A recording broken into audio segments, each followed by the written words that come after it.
Good day, everyone. Today, I will explain and solve problem 6.6 from chapter 8, Deflection of Beams. In this problem, we will use the double integration method to find how much the beam bends step by step. The problem is about a simply supported beam, meaning the beam is supported by at both ends. A concentrated moment or turning force is applied at the middle of the beam. Because the turning force is at the middle, the loading changes at that point. That's why we divide the beam into two regions. The region 1 is from the left support to the midpoint, and the midpoint to the right support is the region 2. Now, I will explain how to solve the problem step by step. But first, we need to find the given and find burst. First is the given. In this, we have the beam length. It is the total length of the simply supported beam from left support to right support. Next is the concentrated moment at midspan. A turning force applied exactly at the center of the beam. This load causes the beam to bend. The next is the flexurial rigidity, which is the EI. This tells us how stiff the beam is. Since EI is constant, we will use the same value throughout the entire beam. We also have the skew symmetry rule. Basically, it means the moment is applied at the center and the beam bends symmetrically. This means that the deflection at the midpoint is zero. We will later use that to solve for the constant.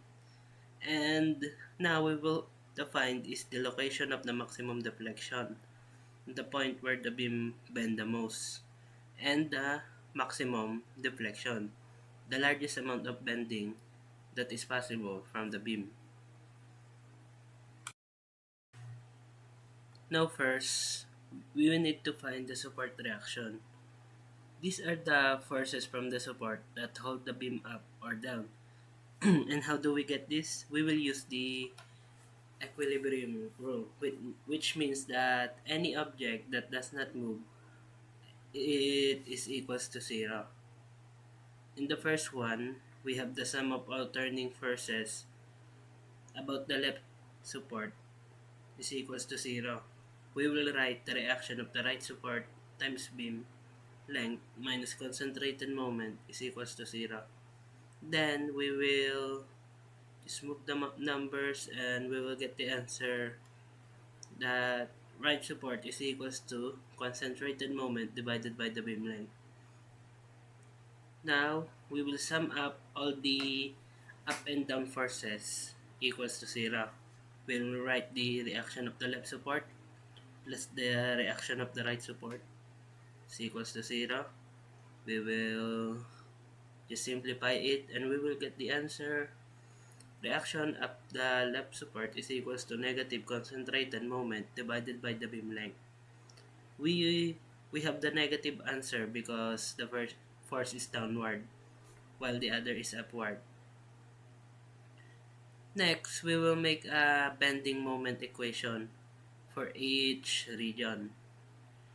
In the region 1, we will use the formula of bending moment for region 1 is equals to reaction at left support times distance from left end, and from the reaction value that we found earlier, we will substitute and we will get the answer of M1 is equals to negative MO over L and times X. Now, we will answer the region 2. In this part, we have passed the turning force. So, we will add a turning force in the equation. So, we will use the formula of bending moment of region 2 is equals to reaction of left support times distance from plus concentrated moment. Then we will just substitute the value and we will get M2 is equals to MO minus MOX over L. We have different equation because the load changes at the middle. So the equation changes too. In the next step, we have the elastic curve equation. This is the formula that we use for all bending problems. The formula is the flexural rigidity times curvature is equals to bending moment. The curvature is the how much the beam can be curved. Deflection is how far the beam can go up and down, and the bending moment is the turning force that we found earlier. In region 1, we will use the main formula. We will use that into our main formula, which is the EI d2y over dx squared is equals to negative mo over lx. In region 2, we will just put the bending moment to our main formula. So we will just add the mo. In step 5, now we will start our integration. This is the step to solve the slope, to get the curvature to slope then deflection. Every time we integrate, may makukuha tayong mga constant na kailangan natin i-solve later. Ang first integration ng region 1 ay EI theta is equals to integral of m1 dx. Ang makukuha natin dito, mo x squared over 2l plus constant 1. Kaya nga pala natin to sinosolve dahil ang sinosolve natin dito ay yung slope o yung tilted, yung angle ng beam at any point. Sa region 2 naman ay integral of m2 dx. Kaya pag in-integrate natin yan, na makukuha natin mox minus mox squared over 2l plus constant 3. Ngayon naman ay doon tayo sa second integration. Ito naman ay sa deflection na kung how far the beam bends up or down. For region 1, i-integrate ulit natin yung kanina natin nakuha. Kaya lalabas ay yung mox cube over 6l plus constant 1x plus constant 2. Take note na negative ang answer dito. Doon naman sa region 2, yung nakuha rin natin kanina ay integrate ulit natin. Kaya lalabas mo x squared over 2 minus mo x cube over 6l plus constant 3x plus constant 4. Now, dahil nakuha na natin lahat, isosolve na natin yung constant. Alam naman natin na ang deflection sa left support ay 0. Kaya naman, lalagay natin na ang deflection ay 0, ay distance ay 0. Kaya automatically, na ang C2 natin ay 0. Doon naman sa C1, alam natin na ang midpoint, sa midpoint, ang deflection din ay 0 gawa ng skew symmetry rule. Kaya lalagay natin ang deflection ay 0, distance ay half beam length, at ang C2 ay 0. Kaya ang kakalabasan dito ay C1 is equals to concentrated moment times beam length divided by 24. Meron na tayo ngayong value ng C1 at saka C2 para sa region 1. Ngayon naman ay sa region 2 na tayo. Alam natin na ang slope at the end of the region 1 ay equals lang sa simula ng region 2. Kaya pag kinalculate natin, kakalculate natin ang region 1 at middle point, then kakalculate natin ang region 2 at middle point, i-equal natin sila, at pag sinolve natin, ang lalabas ay C3 is equals to negative 11 times concentrated moment times beam length divided by 24. And sa C4 naman, ang deflection niya ay 0 pati sa right support. Kaya lalagay natin ang deflection ay 0, ang distance ay full beam length, at lalagay natin yung C3 value galing sa region 2 ng deflection equation.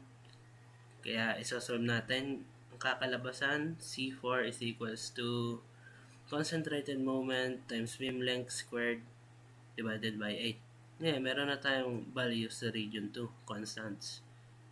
Ngayong meron na tayong value ng lahat ng constant, lalagay na natin siya sa equation. Sa region 1, ang slope equation, kalalabasan ay yung concentrated moment x squared over 2L plus concentrated moment times length over 24.